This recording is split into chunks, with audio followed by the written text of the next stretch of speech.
Hello everyone, welcome back to my channel. Today we have with us a very special guest, Shivanshi Verma, who is the co-founder of HealthTick. She is also a graduate from IIT Ropar and she graduated in 2022. And apart from that, she has 118K followers on LinkedIn. That's 118,000. She has also been featured in a lot of news articles and she left the placements of IIT to build her own startup. So welcome, Shivanshi. Thank you so much, Hamisha, for inviting me over, and thanks for such a nice introduction. Today we'll be talking all about how to start a startup, especially if you're in college, because a lot of students have this doubt. And what are the challenges? Like everyone talks about making a startup is such a interesting task, but what are the challenges and what goes on behind the scenes? Everything we'll be talking about it. So stay tuned till the end. Before asking any other questions, tell us about HealthTick. Like I know it's a weight loss program, but how does it work and how is it different from the other solutions in the market? HealthTick is a psychology-based program which helps people lose weight without any dieting, without any strict exercise, and without any restrictions. And that's not it. We focus on a sustainable weight loss so that once you lose your weight, you maintain it. And coming to the part how it's different from others. So in India, we'll see that maximum weight loss programs are either diet or exercise, right? But there are many studies which shows that 90% of these dieters, they kind of regain their weight when they stop dieting. But that doesn't happen with HealthTick. 90% of people maintain their weight with us. So coming to the first question, so how did you think of starting up in college? Because when I was in college, I used to just think of grades and placement, and like I think that's what most people think about, or having fun. So why did you think of starting up or doing something so difficult probably? Yeah, so to be honest, when I just came to college, so I didn't have this in mind that I'll do a startup. In fact, I was like, I'll get a good job somewhere and I'll earn some money. But when I was in first year, I thought that let's try it, because I was like everyone else in first year. People experiment a lot, they do a lot of things, right? So I was also one of them. I was just experimenting, and we came up with a startup idea, which is pretty much like Zepto, but it just took 1 hour of delivery time. That didn't work out. But what I got from that was a thrill, right? Of doing something of your own, of, actually serving the real users, solving the pain point of the society. So that's what interested me. And then we got in healthcare, and, leaving placement for me was not a very easy thing to do. So, but I had this in mind that, all of us get just one life. So why not make the best use of it, right? Try doing something of my own. Because I didn't want to regret it later that, I didn't choose startup, although at the same time, I really love the comfort of the job. But for me, I thought that, let's take the risk. Let's see how it works. And I always believe that, startup founders never fail, even if the startup does. So I thought that let's give my shot. Okay, so that line that, startup founders never fail, even though a startup might. So I think that's a very powerful thing because, yeah, it definitely gives you a lot of things to learn. So that's, I would say, commendable. Next question is, how did you get an idea for a startup? Because I think a lot of people want to start up, but they don't find any ideas. So what did you do for that? Yeah, so see, I think one of the very important thing here is that we have to be very observational, right? Mm-hmm. So what I've seen with people is that when they're brainstorming the ideas, they're not really being observational. They're not really trying to solve the problem of the society. Instead, they just want an idea to build a product. But I think that's how it works. The core reason, or the core thing to find any idea is be observational of the problems around you, right? I feel that the problem which you're trying to solve, it should also be, kind of a founder market fit. So product market fit is one thing, but founder market fit is also very important. So let's say if you observe the problem and you've got an idea out of it, but you're not really very passionate about that, then there are very high chances that you'll end up quitting in 1 year max, right? So one thing is that make sure that whatever problem you're trying to solve, you actually relate to it very much. And it's something which wakes you up from the bed every single day in the morning. So when I started because my father, he has been a BP patient since I was 11 years old. So I have seen him taking these blood pressure medicines every day in the morning, and I had no clue what he's taking.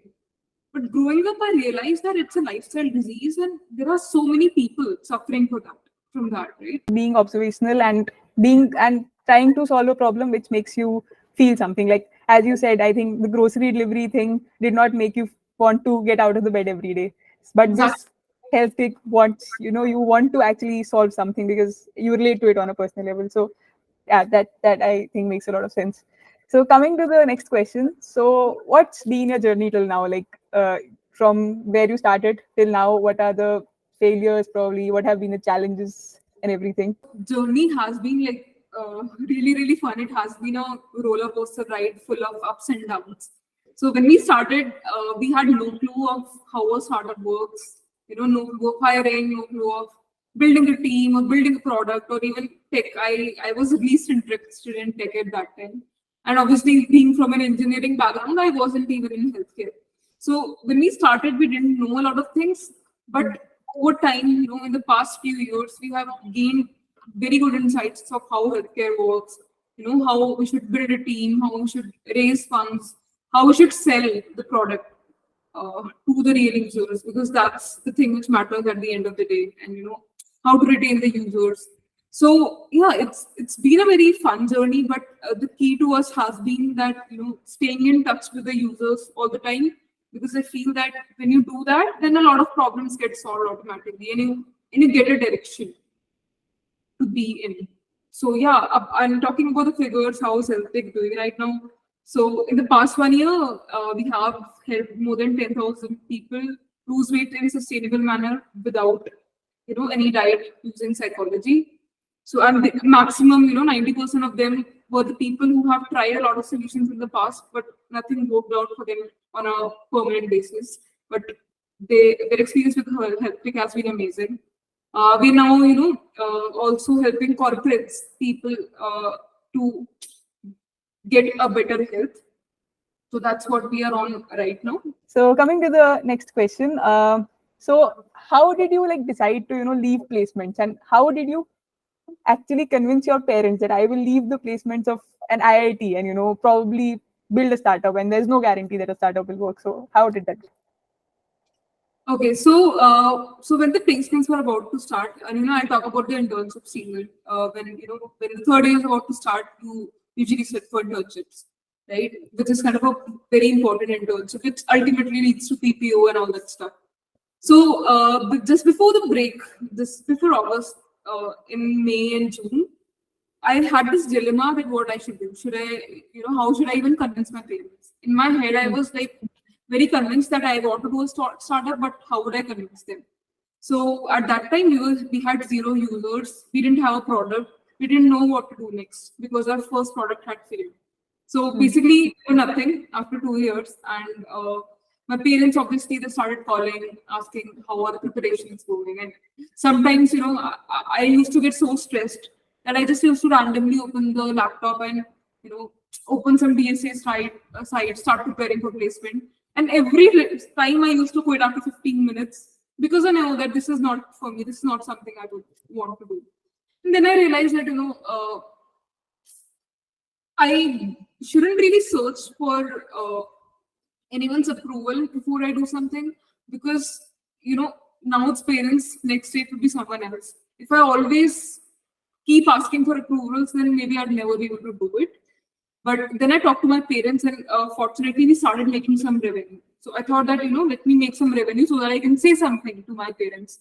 So we started selling to the users. We got made a very small pivot to see if it works out. Started getting 1 lakh in revenue each month. And at that time, it was like huge for us. So that gave us the edge that, okay, now screw placements.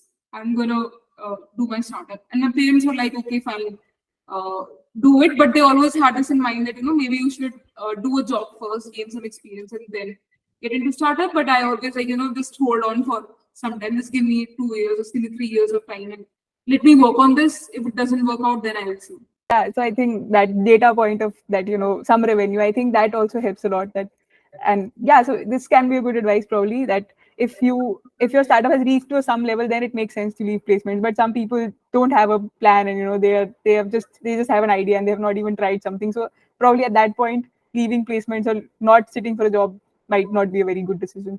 So and it depends on the how strong your background is. Let's say for some people it's very important to do a job, right? They can't afford to have zero salary, because as founder you're literally you're not the highest paid employee of your company, right? You're taking very little amount.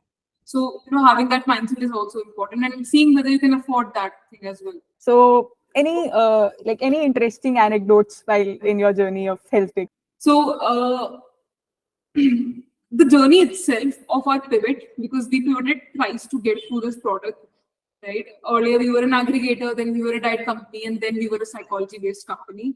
So I remember when we used to pivot, and every time we had this, we had almost zero money left in the account. And we were like, how would we pay the salaries? Or, even like my co-founder, he left everything to build a startup, right? So he was taking very, very small amount of salary, but he needed that money to survive. And he had no backup. And same, I also didn't have any backup. And I remember only 20,000 were left in the account, and he had nothing figured out of what to do next. And that was the time when, I had this dilemma of whether I should sit for internships or not, right? So that was a period, May, June wala period, when we get a summer break. But then the breakthrough happened, and we started getting revenue through a very small pivot.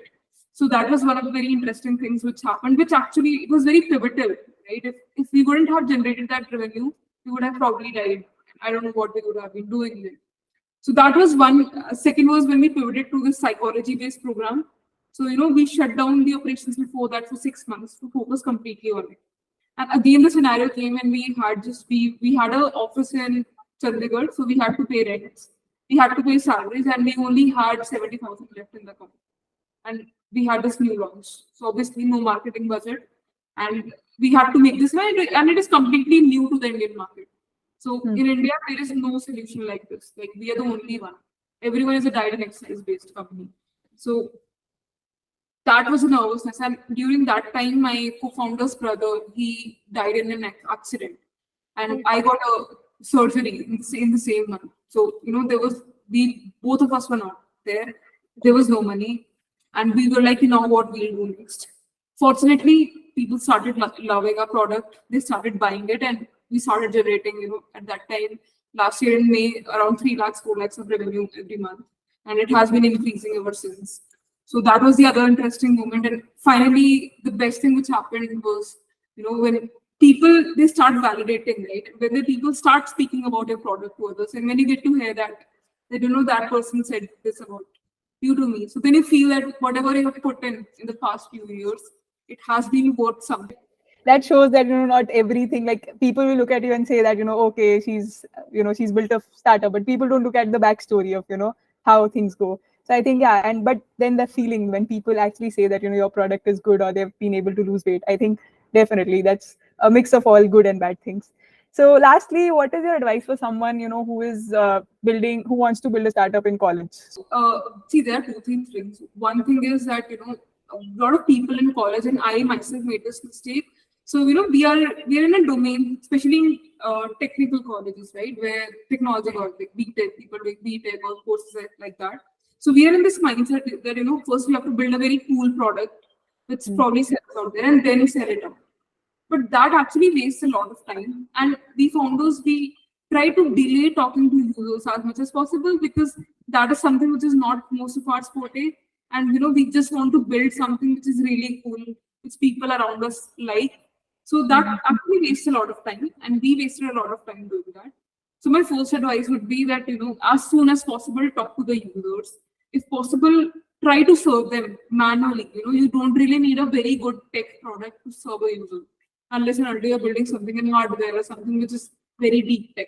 So serve the users, understand their pain points from them, and not from your friends, because your friends they probably are not your users. So this is the other mistake which we made, that we were kind of like it's like a frog in a well, where you're just concerned about the people around you. In our case, your own bubble, basically. Your own bubble, right? So you think that if my friends like my product, then maybe I'm doing something good. If not, then I'm not doing something. So I would say stop seeking validation from your peers and start approaching the real users, because that's where the real learning comes, and then build on the top of it. That reminds me of fail fast. Like, instead of not trying, just fail fast, and then you will probably be able to make a better product, like go over multiple iterations. That in your case, you made a lot of pivots, and you did that before your college ended. That, I think, itself, and you started generating revenue in college, so that was possible only because you failed fast. HealthTick seems interesting. I have also downloaded it. I think I should start using it too. So yeah. Give me your feedbacks when you do. Sure, sure. Thank you so much, Shivanshi, for coming to my channel. And it's been a great pleasure. I don't know about the views, but I enjoyed the session a lot. So I hope your, startup grows a lot. And then, I can say that, I took her interview back then. So yeah, with that, I hope this was useful for everyone else too. Yeah, thank you so much, Amisha. And it was really great interacting with you. It kind of brought back my entire 4 years journey at once.